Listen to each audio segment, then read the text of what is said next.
I'm one of those guys who thinks the History Channel is one of the greatest channels in existence. Sure, it has a talent for redundancy, as they tell the same stories over and over again with different titles and voiceovers. But one thing is very clear after watching it for 5 hours straight. The history of guns is the history of this country.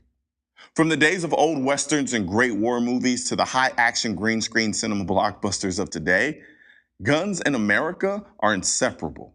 Before Jerry West was breaking ankles with this fundamentally sound crossover, and before Babe Ruth was launching baseballs into the windshields of Buick Masters, people were shooting guns recreationally. Where would this country be without guns? Hell, would this country even be? You can gawk, shake your head, and hit me with the Drake hand wave and protest all you want. At the end of the day, the gun is the lifeblood of this country. We won our independence at the crack of a gun, ended slavery with the crack of a gun, and continue to defend this country, our lives and homes with the gun. Say what you want about America, but if you live here and enjoy the freedoms this country offers you, you should at bare minimum have a thankful respect for the gun.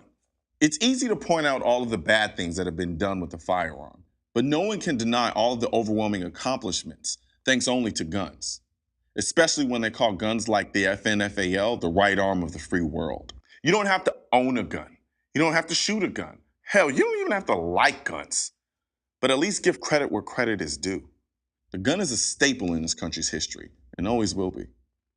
You know, I'm one of those people that it's very, very easy for me to associate the gun with the positive things that it's done for this country, because I've grown up with a deep appreciation for the freedoms that we've been afforded, for the men and women who've given their lives and have just absolutely given us the opportunity to even do something like this. That used to be the general sentiment too. Be proud of your freedom. That's the thing though. Like we've gotten too good to be patriotic. It's almost kind of like it's seemingly almost geeky to be patriotic. Like we're so progressive and so new age that we're above and beyond. We're past being patriotic, and it's baffling because if you look at the gun and the way it was implemented throughout our history, sure, there were some uses that were really questionable. No, they weren't questionable. They were horrible. They were just flat out wrong.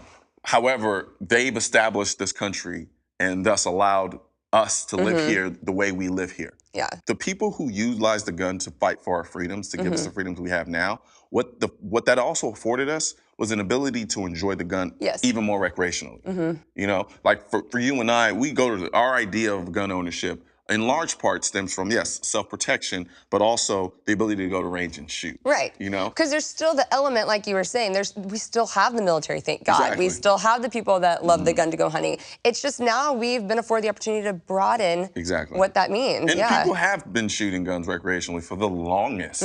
However, it's a little different when you're in the middle of a civil war to say, I'm gonna go out and shoot my gun recreationally when you know you have to probably kill one of your own countrymen the next day. That's a little different. But by that sacrifice, that allows us to, one, live safer than they probably did during their time, and then also to be able to enjoy the guns at a more recreational level instead of adding this kind of morbid sense of gun use, in a sense. Well, and I think that's great, because that's exactly what we did last week when we went to the range, you know, with Lessort, and he has tons of other fun things for us to do too. So actually, let's check that out.